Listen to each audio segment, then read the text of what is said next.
आलेले सर्व computer operator गेल्या 10-15 वर्षापासून आपण कॉन्ट्रॅक्ट बेसिसवरती आपण एका एजन्सीकडून काम करून ग्रामपंचायतमध्ये आपण काम करत आहात आणि अनेक आंदोलन प्रत्येक मतदारसंघामध्ये झाले. जेव्हा माझ्या मतदारसंघामध्ये आज झाले होते तेव्हा सुद्धा आम्ही तिथे जाऊन पाठिंबा तिथे दिला होता.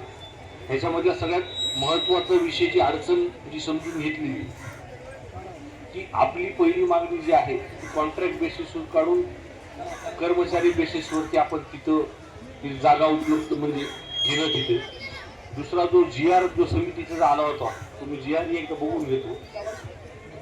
त्या समितीच्या मार्फत जो काही अहवाल आला होता की त्याच्यामध्ये त्यांनी आदेश दिले होते की या संदर्भातला निर्णय तुम्ही करा. ते एकदा बघतो. आपण सर्व महाराष्ट्रातून लोक इथं फार आशेने या अधिवेशनमध्ये मागण्यासाठी लक्ष वेधण्यासाठी आपण या सरकारचा आपण इथे सर्व झाला आहे. माझी विनंती मी तर आहेच, माझा पाठिंबा आहे. सभागृहामध्ये कोणत्या दिवशी हा विषय घ्यायचा त्याचाही प्रयत्न करतो. पण प्रत्येक मतदारसंघातले जे काही आमदार आहेत आपले जे कोणत्याही पक्षाचे असतील माझी विनंती त्यांनाही तुम्ही इथं बोलवा. आज सभागृहामध्ये सगळे आहेत. मी एक पत्र तयार करतो सगळ्या आमदारांची त्याच्यावरती सही घेतो आणि सर्वांना मिळून मुख्यमंत्री साहेबांची किंवा DCM साहेबांची DCM साहेबांची आपल्याला कशी भेटत आहे. पण सगळे आमदार जर या प्रकरणात आपण आपल्या मतदारसंघातून जोर लावला तर निश्चितपणे मग ह्या विषयाला थोडस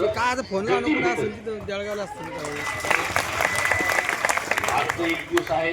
संघटनेचे आपण अध्यक्ष उपाध्यक्ष जे काही पदाधिकारी नेमलेले आहेत मला असं वाटतं आपण एक 2 दिवस थांबून आणि सर्व एक आमदारांची यादी करून घ्यावं आणि त्याच्यावरती मी तर सह्या घेतोच.